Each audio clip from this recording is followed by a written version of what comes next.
नमस्कार साथियों, स्वागत है आप सभी के अपने YouTube चैनल में। तो साथियों, आज कुछ अपडेट्स हैं जो मैं आपके सामने लेके आया हूं।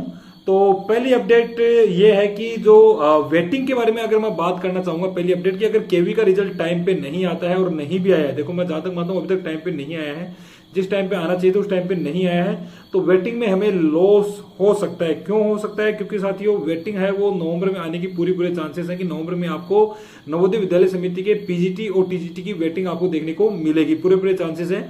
लेकिन केवी का रिजल्ट अगर आ जाता तो हमारे लिए वेटिंग में फायदेमंद हो जाता, क्योंकि काफी सारे टीचर्स हैं वो केवी का रिजल्ट का वेट कर रहे हैं। मेरे साथ भी कुछ टीचर्स हैं, पीजीटी फिजिक्स, पीजीटी मैथमेटिक्स और जो पीईटीज है वो भी यहाँ पे वेट कर रहे हैं कि कब केवी का रिजल्ट आए और कब वो यहाँ से केवी को ज्वाइन करें। तो लेकिन जो रोजगार मेला अभी सितंबर में गया है वहां भी रिजल्ट नहीं आया है, तो उसकी वजह से जो वेटिंग है उसमें हमें नुकसान देखने को थोड़ा सा ज्यादा ही नुकसान देखने को हमें मिल सकता है। तो अगर मैं रिजल्ट की मैं बात करूं तो देखो साथियों, रिजल्ट है वो अब कॉन्फिडेंशियल से ज्यादा वो अब पॉलिटिक्स मामले में उलझ गया है, क्योंकि अब रिजल्ट जो आएगा वो सिर्फ और सिर्फ रोजगार मेले के अंदर ही आएगा। देखो साथियों, रोजगार मेले में ही, क्योंकि सबको पता है कि रोजगार मेले के अंतर्गत ही रिजल्ट है वो आएगा। अब कुछ लोग कह रहे हैं इस सप्ताह आ जाएगा, उस सप्ताह आ जाएगा, मुझे तो देखो बिल्कुल भी नहीं लगता। जितना मेरा एक्सपीरियंस कर रहा है, जितना मुझे पता है, मैं ये मानता हूं कि जो रिजल्ट है वो अक्टूबर के जो रोजगार मेला है उसी में हमें देखने को मिल सकता है। चलिए मैं एक बात और आपको बता देता हूं कि सीटें कितनी खाली हुई हैं। तो साथियों सीटों के बारे में मैं बताना चाहूंगा आपको कि फिजिक्स की नॉर्थ ईस्ट से 3 सीट खाली हुई है, तीनों का राजस्थान में सिलेक्शन हो गया है। पीजीटी फिजिक्स की 3 सीटें खाली हुई है नॉर्थ ईस्ट स्पेशल रिक्रूटमेंट से, और यहाँ लाइब्रेरियन की भी 1 सीट खाली हुई है, मेरी स्कूल से 1 सीट खाली हुई है। फिर इसके अलावा पीजीटी मैथमेटिक्स है, उनकी 1 सीट खाली हो गई है। उसके अलावा हिंदी पीजीटी की 1 सीट खाली हुई है, और कैटेगरी शायद उनकी यूआर है। फिजिक्स वाले की कैटेगरी अभी कंफर्म नहीं हो पाई है, लेकिन मैथ्स की यूआर है और हिंदी की यूआर है। लाइब्रेरियन की कैटेगरी अभी कंफर्म नहीं हो पाई है, एक्चुअली मैं बिजी था तो देख नहीं पाया था कि कौन सी कैटेगरी थी उनकी। फिर इसके बाद में आप देख लीजिए कि एक बात और मैं आपको बताऊंगा कि साथियों वेटिंग आपको अपने किस तरह से देखनी है, आप किस नंबर पे हो। तो सिलेक्शन होने आप है ना कंबाइंड मार्क्स लिस्ट और सिलेक्शन लिस्ट के बाद में देखिए तो लास्ट सिलेक्टेड कैंडिडेट है उसके बाद से आप कितने नंबर पे हो।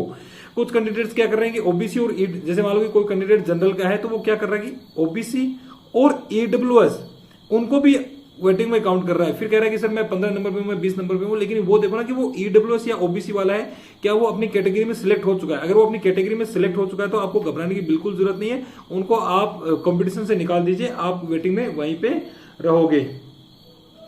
एक साथ छोटी सी बात एक और मैं आपको बताऊंगा कि अभी राजस्थान में रीट का रिजल्ट आया है, सेकंड ग्रेड यानी टीजीटी का रिजल्ट आ गया है, और इसके अलावा पीजीटी का रिजल्ट है वो भी आ गया है। तो आप वहां से पता करिए कि कौन कौन कैंडिडेट्स हैं जिनका राजस्थान पीजीटी या टीजीटी में हो गया है, क्योंकि मोस्ट प्रोबेबिलिटी है कि हर कैंडिडेट ये चाहता है कि वो अपने होम स्टेट में जॉब करे। तो जो फिजिक्स की मैं बात कर रहा था वहां तीनों का राजस्थान हो गया है। तो अभी जैसे जैसे राजस्थान का रिजल्ट आ रहा है वैसे वैसे आपकी वेटिंग भी बढ़ रही है। अगर केवी का रिजल्ट टाइम पे आ जाता तो ये मान के चलिए कि बहुत सारी सीटें हमें नवोदय में खाली देखने को मिल जाती। और जो मेरे बेरोजगार भाई हैं जो वेट कर रहे हैं मेरी तरह, मैं भी वेटिंग में था, मैंने भी काफी वेट किया था, तो अच्छी बात है कि उनका सिलेक्शन हो जाएगा। लेकिन बस केवी का रिजल्ट टाइम पे आ जाए, मैं ये चाहता हूँ कि केवी का रिजल्ट टाइम पे आ जाए, तो उम्मीद बन सकती है कि हमारा जो वेटिंग है वो भी अच्छे से निकल के आ सकता है। खैर कोई बात नहीं, एक बात और मैं आपको बताना चाहूंगा, अगर नई भर्ती नहीं आती है तब तक हमें दूसरी वेटिंग लिस्ट भी देखने को मिल सकती है। दूसरी वेटिंग लिस्ट का मतलब है थर्ड सिलेक्शन लिस्ट, और फर्स्ट वेटिंग लिस्ट को बोलते हैं सेकंड सिलेक्शन लिस्ट। तो कंफ्यूज नहीं होना है। तो आप एक बार देख लीजिए कि आप कितने नंबर पे हो, इसके साथ आप ये भी देख लीजिए कि जो कैंडिडेट सिलेक्टेड है क्या उनका कहीं स्टेट में या कहीं और एग्जाम में उनका हो तो नहीं रखा है। अगर हो रखा है तो डेफिनेटली वो वहीं जाएंगे, उनसे पता कर लीजिए। ठीक है साथियों, ये छोटी सी अपडेट्स थी जो आपको देनी थी मुझे। और साथियों बने रहिए हमारे चैनल पे, हम आपको और अपडेट्स आपको देते रहेंगे। और चैनल अच्छा लगे तो साथियों सब्सक्राइब जरूर करना, क्योंकि आपका हल्का सा मोटिवेशन भी हमें बहुत बड़ी प्रेरणा दे सकता है। ओके साथियों, थैंक यू, धन्यवाद। हाँ साथियों, एक छोटी सी बात और है कि जो वेटिंग लिस्ट आएगी किस तरह से, उसका मैं जो वीडियो है वो उसका लिंक मैं कमेंट बॉक्स में पिन कर रहा हूं। तो आप कमेंट बॉक्स को जब खोलोगे तो वहां पे आपको वेटिंग लिस्ट का जो रूल है वो आपको दिख जाएगा, वीडियो वो पूरा देख लीजिए। इसके अलावा ये भी है कि अगर आपको कोई मुझसे जानकारी चाहिए तो कमेंट बॉक्स में बताइए। इसके अलावा मैं डिस्क्रिप्शन में अपना इंस्टाग्राम अकाउंट भी डाल रहा हूं, तो आप वहां से भी हमसे इंफॉर्मेशन ले सकते हो। तो साथियों, जॉब अपडेट, ऑल इंडिया से आने वाली सारी जॉब अपडेट्स, रिजल्ट अपडेट्स पाने के लिए हमें सब्सक्राइब जरूर करना साथियों। थैंक यू, धन्यवाद।